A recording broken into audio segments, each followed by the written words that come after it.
अस्सलामुअलैकुम, welcome to my channel cooking with mom. आज मैं आपके लिए बीफ शामी कबाब की रेसिपी लेकर आई हूँ जिसको बनाना बहुत ही आसान है। साथ ही साथ इस वीडियो में मैं आपको बताऊंगी किस तरह से आप 2 से 3 माह तक इनको सेव करके रख सकते हैं। बहुत ही ऑथेंटिक रेसिपी है, बहुत ही डिलीशियस, सॉफ्ट बनती है और रेशेदार बनेंगी।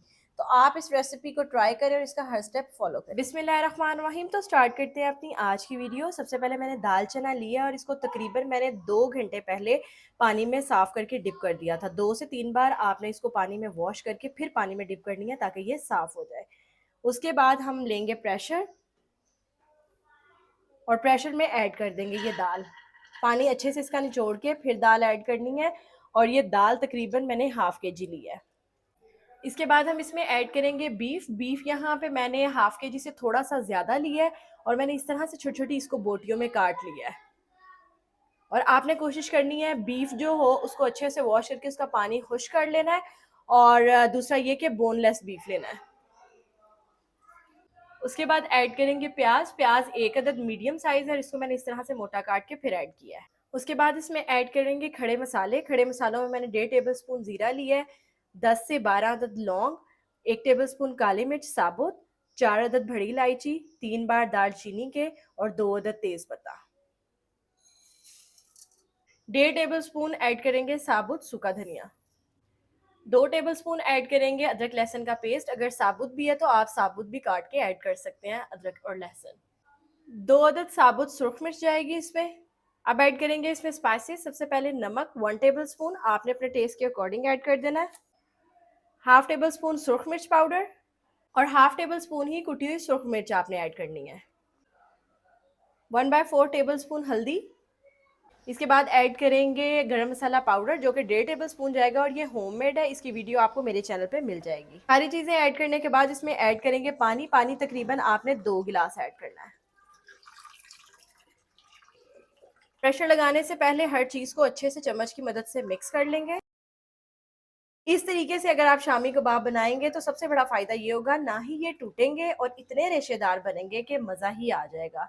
और बहुत ही मज़ेदार रेशेदार इसी तरह से बनाने के लिए आप पूरी वीडियो देखें और हर स्टेप को फॉलो करें। अच्छा जी, मिक्सिंग हो गई और अब हम लगा देंगे प्रेशर।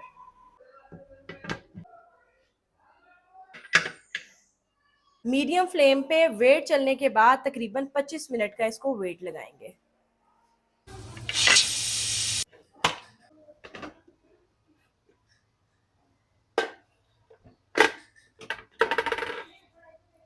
ये आप देख सकते हैं पानी कितने अच्छे से खुश्क हो गया है, क्योंकि हमने वेट उसी अंदाजे से लगाया था। आपने भी इस तरह से इतना वेट ही लगाना है और देखेंगे पानी बिल्कुल खुश्क हो जाएगा। और ये देखें कोई नीचे भी नहीं लगा, ये देखें।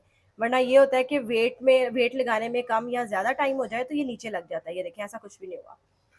अब यहाँ पे हम लोग क्या करेंगे, यहाँ तो इसको चॉपर में ऐड करने करके इसको अच्छे से पीस लेंगे। और अगर आप इसी तरह यहीं में पीसना चाहते हैं तो आप प्रेशर में भी पीस सकते हैं। अगर प्रेशर में पानी खुश्क ना हो तो आपने क्या करना है, प्रेशर खोलने के बाद आपने दोबारा आंच चला के चम्मच हिलाते हुए पानी को खुश्क करके फिर आपने इसको जो है पीसना है दाल को।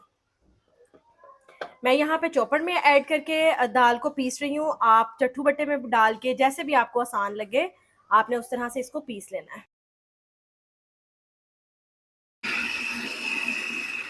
ये देखें ये पेस्ट रेडी हो गया है। ये देखें अभी से ही ये रेशेदार है, ये देखें नज़र आ रहा है। इस तरह से आपने पेस्ट जो है रेडी कर लेना है, हर चीज़ को अच्छे से पीस लेना है।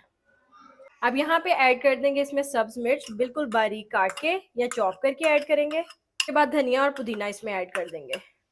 अच्छी तरह से इन सारी चीज़ों को मिक्स कर लेंगे हाथों की मदद से।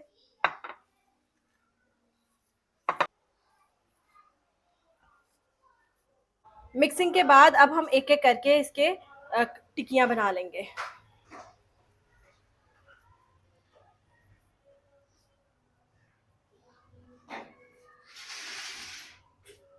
देखें बगैर किसी सांचे के कितने अच्छे से हमने इसको शेप आउट कर लिया। आपने भी हाथों की मदद से इसको इस तरह से बना लेना है।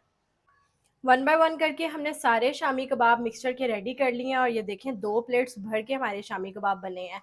ना ही हमने किसी किस्म के अंडे का इस्तेमाल किया और ना ही आलू बॉयल करके इसमें ऐड किए हैं। लोग आलू बॉयल करके डालते हैं ताकि ये थिक हो जाए और अच्छे कबाब बने। लेकिन हम लोगों ने आलू बॉयल करके आलू बॉयल के बगैर ही हम लोगों ने इसको बहुत ही मज़ेदार से बना लिया है।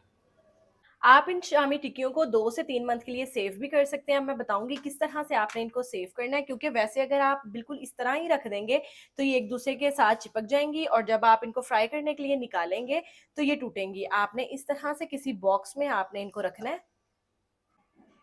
से आपने एक लेयर लगा के उसके ऊपर कोई भी पॉलीथीन बैग, अगर कोई भी पॉलीथीन बैग या बटर पेपर अवेलेबल नहीं है, तो आपने शॉपर को इस तरह से काट के आपने इस तरह से इसके ऊपर प्लेस कर देना है और एक और लेयर लगा देनी है।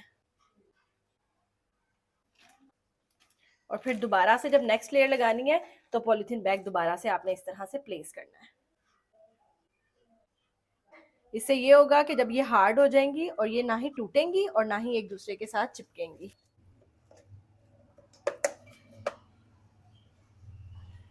अब इनको करेंगे फ्राई। फ्राई करने के लिए पैन लेंगे और उसमें ऐड करेंगे ऑयल।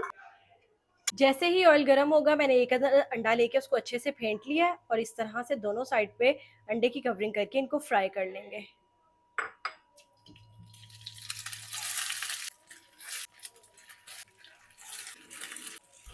ये देखिए माशाल्लाह से वन बाय वन करके मैंने सारी अंडे के साथ कोटिंग करके गरम ऑयल में ऐड कर दी है। जैसे ही इनकी एक साइड फ्राई हो जाएगी, इनकी साइड चेंज करेंगे। अगर आप चाहें तो इनको अंडे के बगैर भी फ्राई कर सकते हैं, तब भी ये अच्छी फ्राई हो जाती हैं। जैसे ही मैं एक तरफ किचन में टिक्कियाँ फ्राई कर रही थी, तो बाहर देखा मौसम बहुत ही प्यारा हो रहा था। बारिश तो कल से हो रही है, लेकिन आज भी बहुत मज़े का मौसम हुआ है और बारिश हो रही है अभी भी, ये आप देख सकते हैं। और इस मौसम में टिक्कियाँ खाने का तो और ही मज़ा आता है।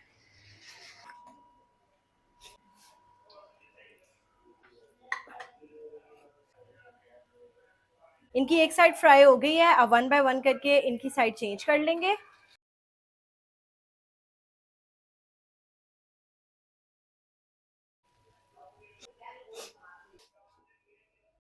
तो माशाल्लाह से ये है हमारी आज की रेसिपी की फाइनल लुक। आप भी इसको ज़रूर ट्राई करें, अपने फ्रेंड्स फैमिली के साथ शेयर करें और मेरे चैनल को लाइक और सब्सक्राइब करना ना भूलिएगा। आप देख सकते हैं ये कितनी सॉफ्ट बनी है और कितनी ज़्यादा रेशेदार है। ये बिल्कुल इसकी परफेक्ट और ऑथेंटिक रेसिपी है। इस रेसिपी को ट्राई करें और फीडबैक लाजमी दिया करें। अल्लाह हाफिज़। यमी। Thank you mom.